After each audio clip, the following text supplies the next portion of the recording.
that you've got a platform, right? A large platform. And I think inherently when people have large platforms, people in the community that you have, like online, will look to you and say, hang on a minute, why aren't you talking about that?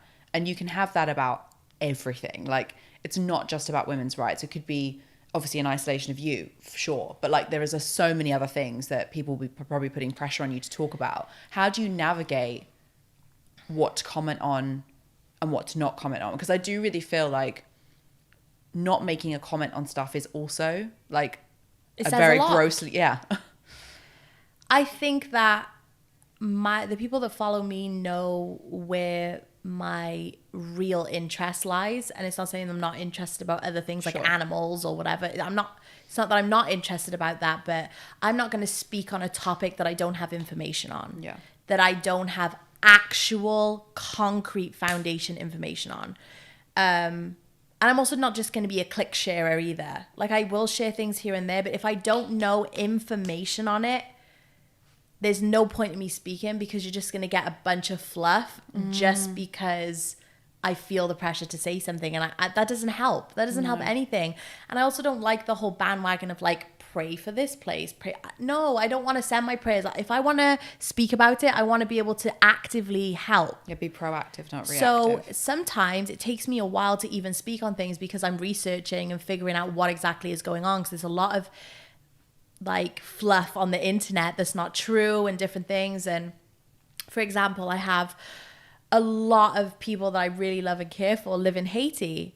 And I've been there a few times, and you know, the country is really bad right now. Their president got assassinated last year, and now they're in a position where there's no gas in the country at all, and the government, it's just everything's up in the air. There's gangs over there that are kidnapping people for money. There's a lot of things going on, and they had a complete lockdown happen over there. People were basically burning things in the streets, and a lot of my friends were still over there. They managed to leave Haiti.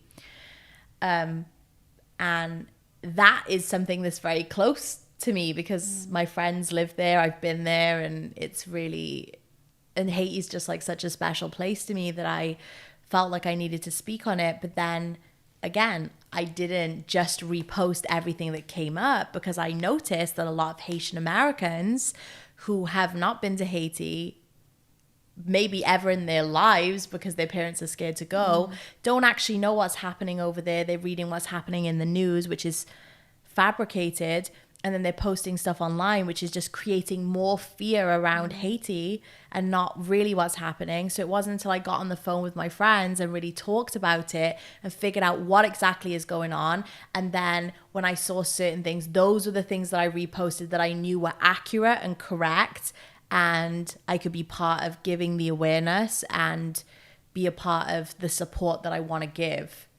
But I knew that it was the right information, and I wasn't just doing this. So I think that's the really important thing, is knowing what to speak on, when to speak on it, and having the right information. And then also trying to figure out, how can I actually help? But you can't help everyone. You can't help every single cause. You have to pick a line and just go for it. I think that's really good advice for everyone on social media, not just people who are having large platforms like you do. I think there's definitely a trend of people being like, oh, this is happening, it must be fact, share.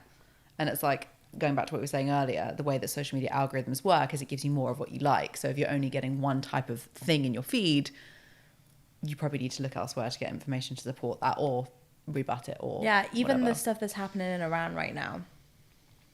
I went and followed on TikTok people who are in positions of power, Iranian activists who actually have real factual information on what's happening in Iran, because the stuff I was seeing like just in news outlets, I was like, it's not the full this picture. doesn't make any sense, and I don't feel like I'm getting the full crux of this.